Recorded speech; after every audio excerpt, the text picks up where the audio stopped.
Ireland missed 27 tackles, and they missed 20 in the first half. So Ireland missed 20 in the first half. Italy missed 18 in the entire game. Unexpected, and like I said, jumps off the page. Italian rugby better, so that's part of the story. What were Ireland doing in that first half in particular? Because they only missed 7 in the second half. To miss 20 in the first half is a lot, and they haven't missed as many tackles as that against superior sides to Italy. So something did go wrong. Yeah, definitely. I think, I looked at them coming out, Joe. I thought they actually looked like a little, especially James Ryan. He actually had a great game, but I thought he looked a little lethargic coming out in the team. And as the game started, I thought defensively they were a lot slower coming up. But I think that's got to do with the personnel that were inside, besides, you're getting used to guys you haven't played with before. And when I was watching the game, I watched it back, and we know the way Ireland like to defend. They're very compact, but they like their wingers then to stay out in the 15. And I suppose that leaves massive work for the 13 to try and get out to connect when the ball is moving in that direction. So there was a massive gap between Bundy and Lowe. And we had in the backfield, then we have the 15 in the backfield. So I really felt they were really struggling. Bundy was struggling to make those connections. And it's not, all the tackles obviously didn't happen in that channel, but I felt around that area, I really looked at how important Garry Ringrose is to this team and how we can get out there. And it screamed to me that their connections were completely off. And then sometimes I felt like just as they were coming up, they were a little slow coming up and a little bit slow to read the play. So I think they got caught in the first half, but much improved in the second half. Yeah, so like players 9 to 13 on that pitch are in effect playing together for the first time. They're feeling each other out. Is the slowness off the line, Fiona, is that to do with the fact that they're not as connected and wouldn't have the same telepathic relationship? Or does it speak of a certain lethargy and maybe I don't want to say an attitude problem, because that's too strong, but you take the point. Yeah, and it's funny one, because it's definitely not an attitude thing, but I think once some of these guys haven't played, at this level, there's a little bit of nerve set in.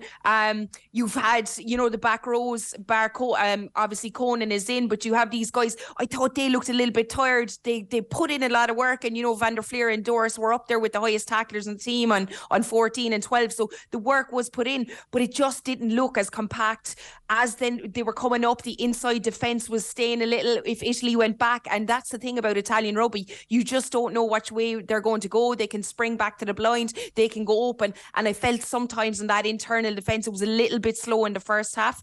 But as I said, when they were going wide, I think we struggled big time to make those connections. And as the game got on, it got a lot better. But I'm not too sure about that centre partnership. I don't think that Bundy was able to connect and get out there as quick as Ringrose had. Obviously, I'm a massive fan of Bundy at 12, but I'm not sure about that 13. Especially if Ringrose isn't there. It's something that stood out massively to me. Yeah, Matt? Yeah, Fiona's hit the nail on the head. We're just so spoiled having O'Driscoll and Ringrose over the last 20 years. Two of the best 13 defenders I've ever seen. And what Fiona's getting at is at 13, there's usually 3 or 4 players coming around your channel. You've got the cavalry arriving from inside you, your 12 and your 10, and what makes great 13s is the decision of when to go, when to say, okay, you've got him, I'm going to the next guy, and it's so easy when you've got X's and O's on a chalkboard, but that when it's decision making under great pressure, we saw, as Fiona pointed out, Bundy in the first half make some bad reads. World class 12 doesn't make you a world class 13. And you've got to remember, when Gary's been out in the past, it's usually Henshaw that moves to 13, and they've left Bundy at 12. And I'm not criticising Bundy. I have great respect for him. I thought he had a really good game in attack. But there was definitely in the first, and I felt James Lowe also got a bit lost because he didn't have the relationship with Bundy. He wasn't trusting him. He got in front of Bundy a couple of times, turned his back. It was a bit of a mess out there. And Italy, the Varney try was right through that channel. It wasn't just that. It was also that Italy were asking questions that really no one of the Irish defence that no one's done in a number of games. Probably since the Australians a little bit did it, but Italy were asking questions in those wide channels where the French were really just coming at us route one, as the South Africans did. But the Italians, and again, this is where we've got to give them credit. They made the Irish defend where they didn't want to defend. So, the old story, what's your tactics? Give your opposition what they don't want. What do they want us to do? Let's not do that. Let's do what they don't want us to do. And Italy did that really, really well. And they kept the ball for long periods of time. We couldn't get the turnovers we usually did. I think we really missed Tyke Byrne at the breakdown as well. And they got a lot of flow on, and they put us under a bit of pressure. And you know what? I reckon that's really good for Irish rugby. Really, really good for us in the long run. And again, so many of the problems we're seeing, we've got to come back and give Italy credit for putting the problems there. It wasn't self-destruction because the injuries occurred. Garry pulled out. They didn't have a choice. That's what we did. It wasn't self-destruction. It was forced errors in many ways that caused those numbers. And I think in the long run that's really healthy for Irish rugby, the Irish national team. Yeah.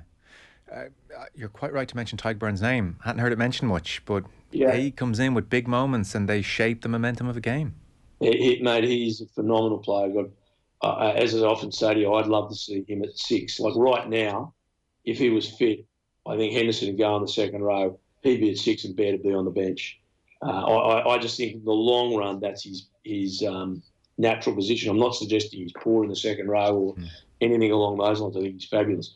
But I think you can really benefit from having him at 6, get his hand on the ball more. It's good carrier, great hands, and he's a big loss at the moment for sure for the team. Yeah. Baird's an interesting case, Fiona. He had a difficult year last year with injury. There is no doubt he would have had a role in November, but then injury struck again. The coaching ticket, any opportunity they get, they bring him right back into the fold and they give him game time. When he came off the bench on Saturday, he forced 2 turnovers, one for the penalty, which was kicked and just calmed everything down in the second half. There was a good pass to Doris as part of that 5th try. More than anything, though, athletically, he seems to have a ceiling that not all players do. So he might make that late run and we might see Byrne pitch up at 6. Yeah, you do. You know what he can offer. Like obviously Ryan Baird is someone as well. Like that's came on, made obviously a huge turnover. Tyke Byrne was a huge loss. We saw it at break time. Just couldn't get his hands on the ball. But like I have to talk about what's on the bench and what's there, and I suppose that's what the coaches are looking at. And you have that hybrid second row, back row is huge, and especially going to a World Cup time. And I thought when Baird came off the bench, had massive moments in the game, and he's an absolute physical beast. And I think Byrne is a similar type of player, and they both have the ability to play second row, back row, and they can offer you that. And I think that's what Irish rugby is wealth at the moment, is that second row, back row hybrids. There's a few of them around, and they're coming in and making big, massive moments in these games. That was Matt Williams and Fiona Hayes. The full conversation, which goes to about 40 minutes or so on Monday Night Rugby, available wherever you get your podcast from.